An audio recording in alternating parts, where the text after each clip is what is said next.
guys are good. Cool. Start up. Mics are good? They should be good. You want to test them, right? Yeah. Yeah. Cool. Okay. Okay. So, Shall I? yeah, Yes, what's up? DeHackED. Hello, my name is DeHackED, and I will be starting off with Tetris Grandmaster. Sorry? Well, He's going to be sitting on it. Yeah. Yeah, you're good. Still blocking. Cable doesn't quite reach. Yeah, we're going to start the TGM block with DeHackED playing some Master Mode. It's the flagship version of the game where you try to get the Grandmaster rank. Sean is capable of that rank. He's going to try for it today. The odds are against him, but we hope you'll enjoy the show regardless. So for people who aren't familiar with the TGM series, it's a series of Tetris games developed by a Japanese company named Arika. The distinguishing characteristic of Tetris the Grandmaster is the crushing difficulty. It's not going to be immediately apparent in Master Mode. It starts off with a typical Tetris speed, but by the time he approaches even level 300, the speed will be unbearable for the typical Tetris player.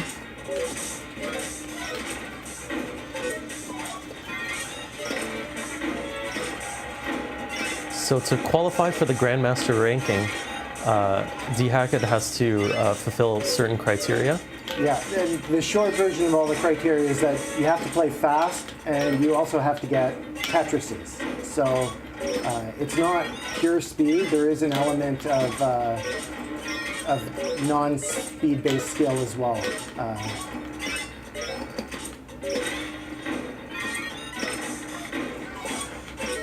So the time requirement for the first section is 1 minute and 5 seconds. He was well under that. But again, these early sections are typically not the ones that are going to destroy your chances at a Grandmaster grade.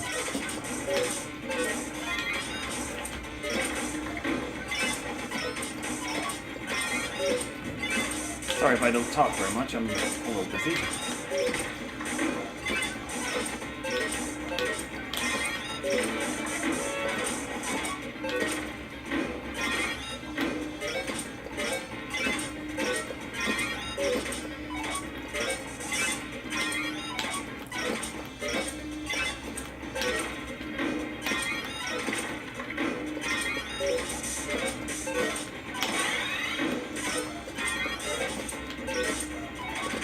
So I'd say one of the defining features of speedrunning this game is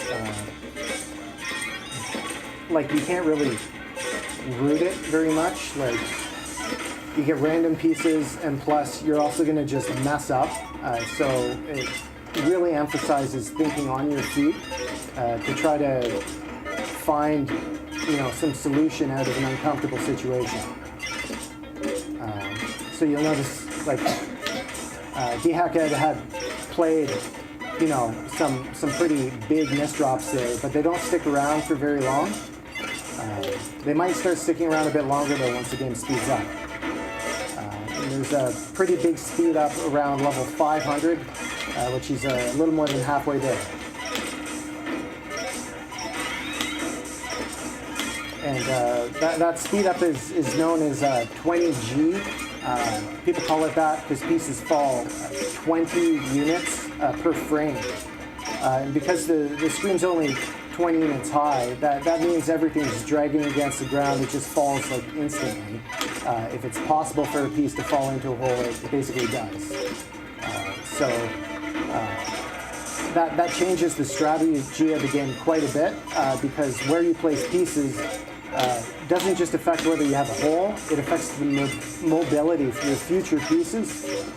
So you really have to get used to it and play in a way that's sustainable, not just for your current piece, but all future pieces, and just keep all your options open as much as possible.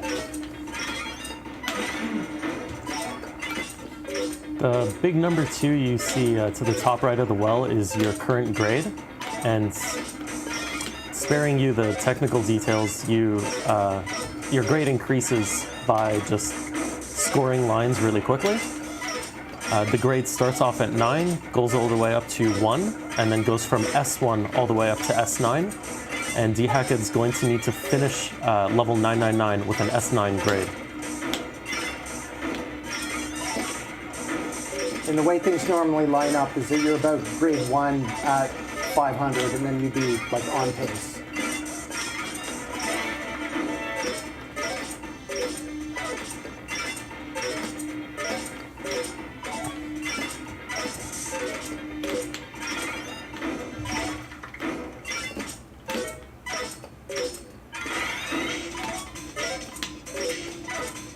Oh, holding out for the perfect piece there and denied by the randomizer.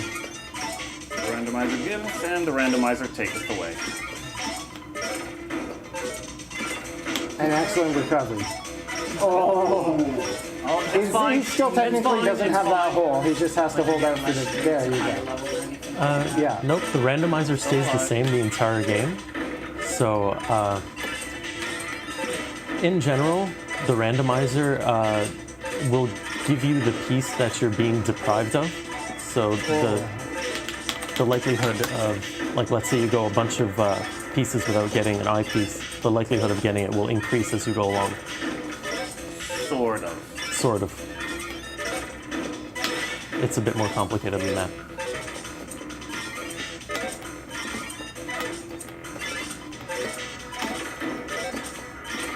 Some ballsy tower stacking by DeHackED as he favors avoiding holes and keeping his Tetris count high rather than going for pure speed.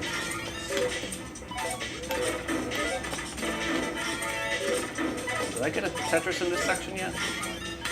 I wasn't counting. I don't know. So the reason he said that was there's a Tetris quota that you have to fill from levels, well, for levels 500 on, he needs just one Tetris per Got it section. now for sure, though. And there we go. Excluding section 900 to 999.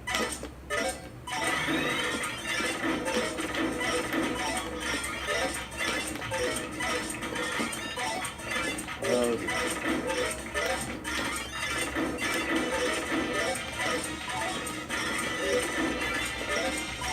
So 700 is, you notice the music change happen. It comes along with a considerable speed increase. Now, of course, at DeHackED's level, even when the game speeds up, he's still pushing the game as fast as he Oh, wants. jeez. That may have cost me an hour. Yeah, I'm not going to get my Tetris requirements for this section. So because DeHackED didn't get a Tetris in the 700 section, the best grade he can finish with is S9.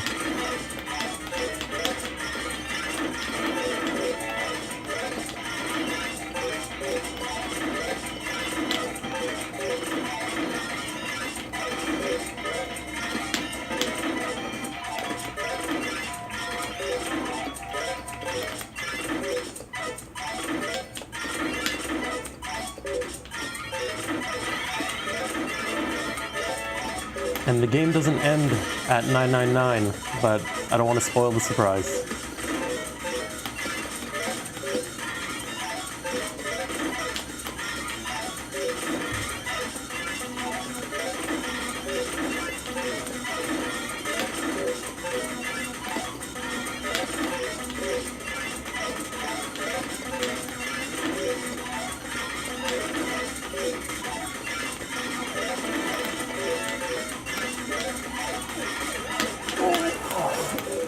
Oh, 998. 998.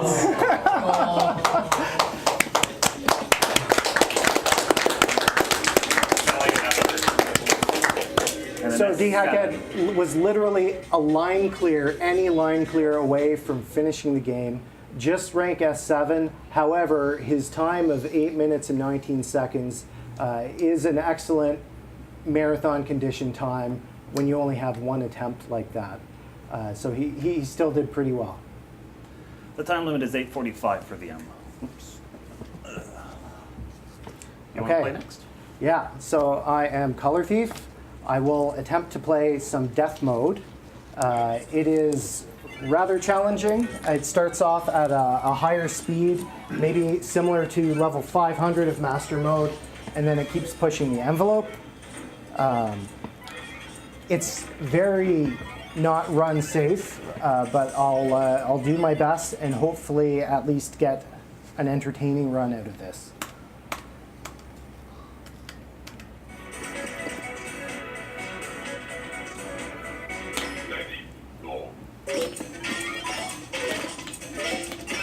So as a contrast to Master Mode, Color Thief only has to worry about one condition, and that's reaching level 500 by 3 minutes and 25 seconds. If he doesn't get there in time, the game will stop you, and you can't continue.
So at level 300, there's a considerable speed increase, but Color Thief will still be able to handle that no problem.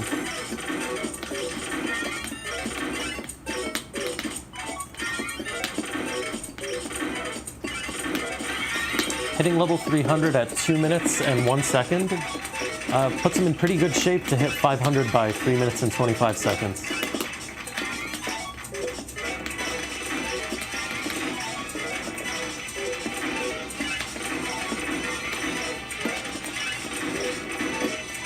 At 500, there's another big speed jump, but from 500 to 999, it's just one long endurance round. You just have to survive till the end, and you get the Grandmaster ranking.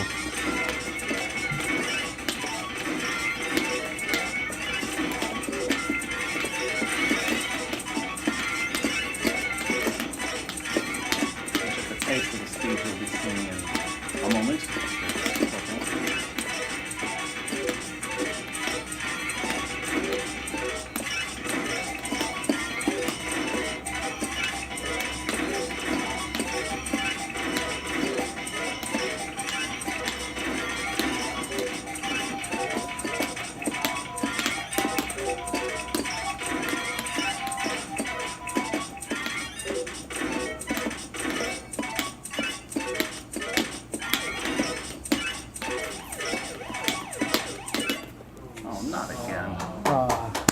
I was on pace though.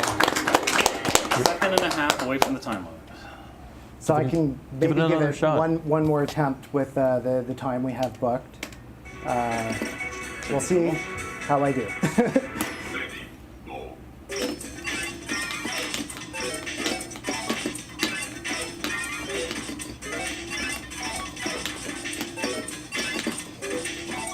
Just to emphasize how unforgiving this game is, in death mode, you either finish 500 and get awarded Master, finish 999 and get awarded Grandmaster, or get no rank at all. Like, the game doesn't even care about you.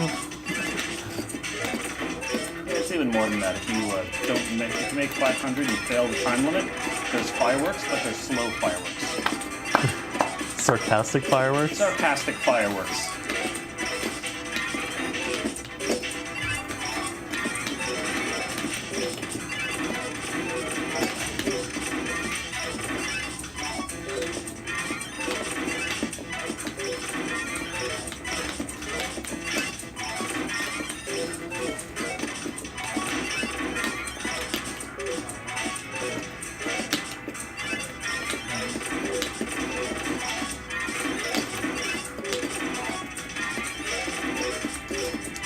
Something unique about Color Thief's stacking style is that even at brutally high speeds, he keeps his stack as clean as possible.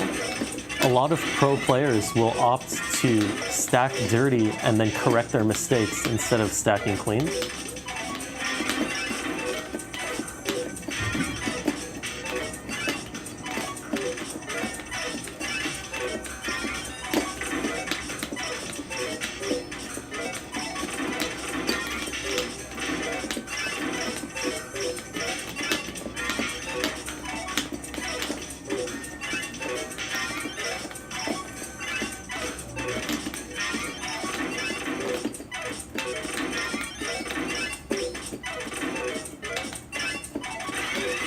Two minutes and 2 seconds at 300. There's a good chance he can make it to 500 in time.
And he's got it.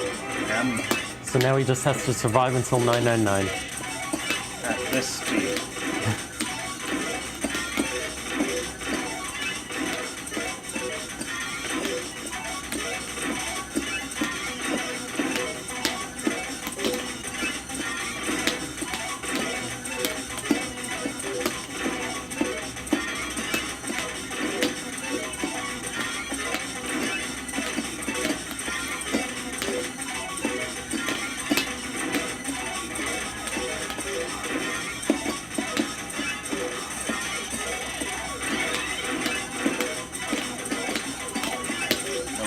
Oh.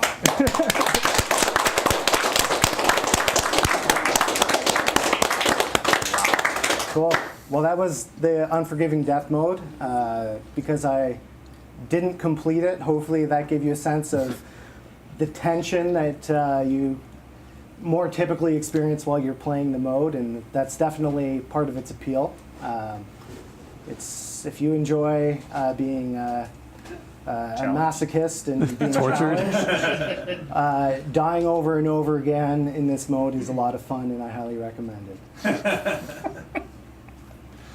Do you have time for a round of doubles? We only have the one controller. Oh, yeah. Yeah. No, otherwise I would absolutely be for that. Do we have time for another attempt at master? You guys have blocked out for half an hour. We're at 18 minutes. 18 minutes? Sick. Right, the setup was really long, though. Let's go. That's fine. Okay, Have fun. let's run master again. Oh yeah. Okay, Fun. we're gonna master another shot for you guys. Well, I'm going to. I accounted for setup. Don't worry. Okay. That's right. That was awesome. Sick. Oh, come on. Oh, my mic came off. What stick are we using? We're using Dark Aries Supergun setup.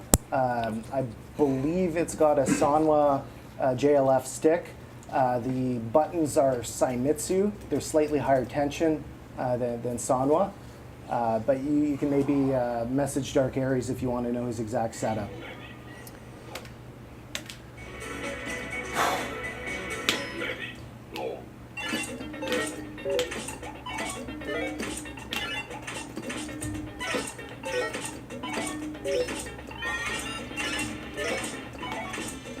Good start.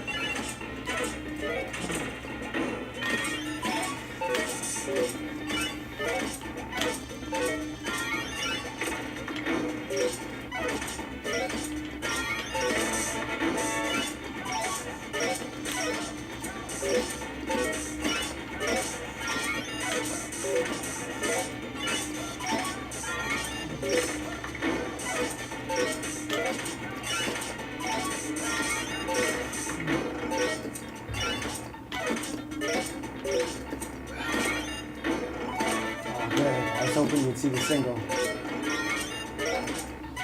And I tried a little too long there, and now I've got to pay the price.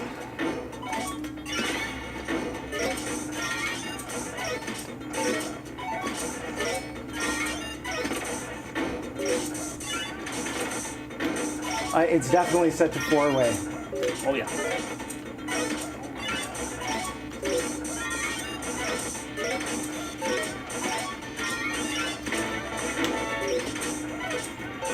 It's not quite well.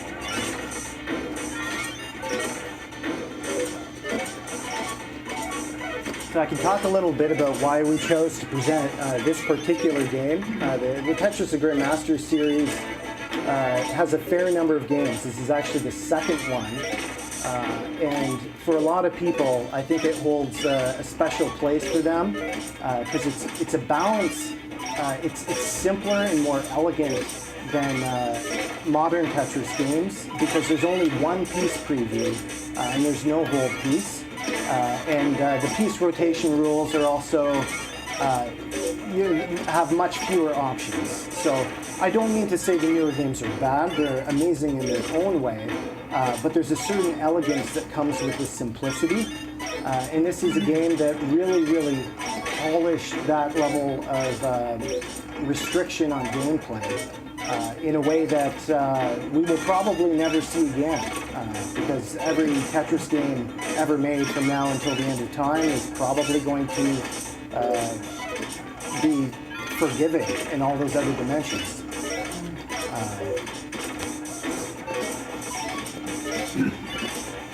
The first game is just very similar but slower and less polished, so we skipped it. And the third game's got a whole block and free previews.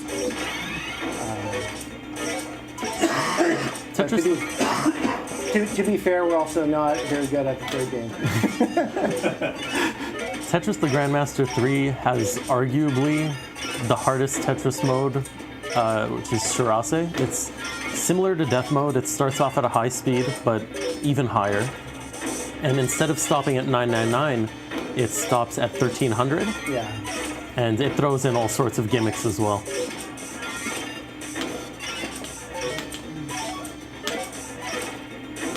And some people will make the argument that you have hold and you have more piece previews, so it makes it easier. The rotation system's slightly different, which is again in the player's favor. Thank you. But this game, I mean, it's limited in some ways, but it gives you every tool you need to win. So you can never blame the game. Yeah. Rarely. Right now I blame the game every way. And I'm not sure if the joystick is visible on cam, but even though it's a high-speed game, part of what makes this great is that you barely move your hands at all when you're playing. Personally, I'm terrible at mashing buttons, and it's absolutely not a problem at all to play this game at a high level without that ability. When you hold a direction just briefly, pieces will move like all the way over, and you end up doing just these wrist flicks, where you go like left and then down to lock, and do all sorts of fancy moves. No. Sean denied his reattempt there. Do I get another? Yeah, go for it. Really? Okay, we'll give him one more shot and see if he might didn't happen. pull off a better master play. In the practice room right before this, he did take first place on this arcade board's leaderboard. So We should mention that this is an arcade game. yeah, it's an arcade game. If you want to play this it, on console. you're either going to be a filthy pirate or you're going to drop a lot of money and have a really inconvenient play setup. Or own an arcade machine. Yeah. Well, it's a little on the inconvenient side. Arcade machines are big, heavy. But it's kind of sad that there's no good way to play this game. And every year that goes by, it's less accessible. You pretty much need a CRT television. We should mention though that DeHackED got this good on emulator, so it's not that discouraging if you want to pick up the game.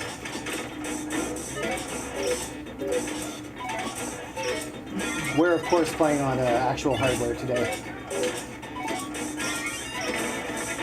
They're little weird things, like the game actually runs not at 60 frames a second, but at like 61 point something frames a second. Technically, that reduces input lag just a little bit further. But the game's timed and programmed as though it were running at 60. Yeah, the clock is incrementing as if it's 60 frames a second. So if you have a stopwatch and you try to line it up with the game, you would see this game is outpacing real time.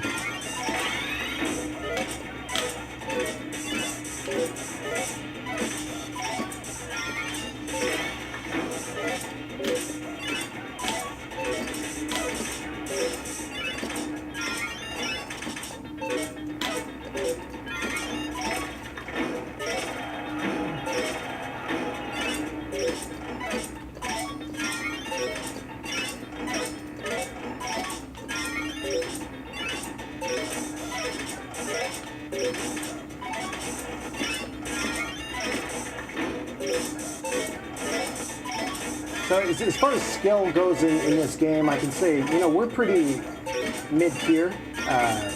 There are tons of fantastic players in Japan that are quite a bit better than us. And even outside Japan, you can check out Kevin DDR's Twitch channel. He's the strongest player outside Japan and streams pretty regularly as well.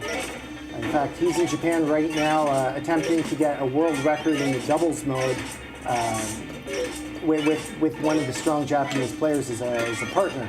So Doubles mode is both players. Yeah, it's a cooperative mode that we can't show you today because we only have one controller. But it's a lot of fun. Even if you're not a pro, it's a lot of fun to play with friends.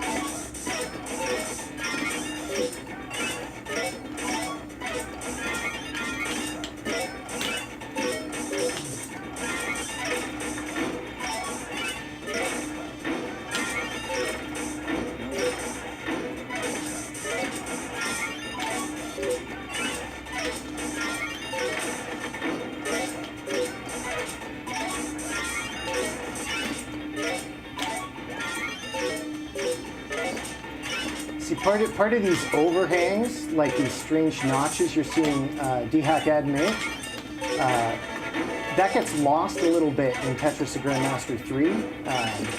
The ability to hold a piece basically means you're not really forced into situations where you have to improvise like that and get these less comfortable block formations.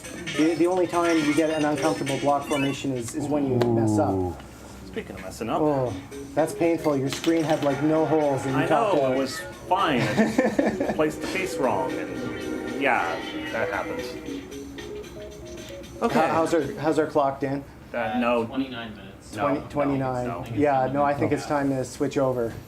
Nope. So the pair of us is staying on to show Catherine the Babel co-op next. So if you guys like puzzle games, there's another one coming up. And A lot of blocks.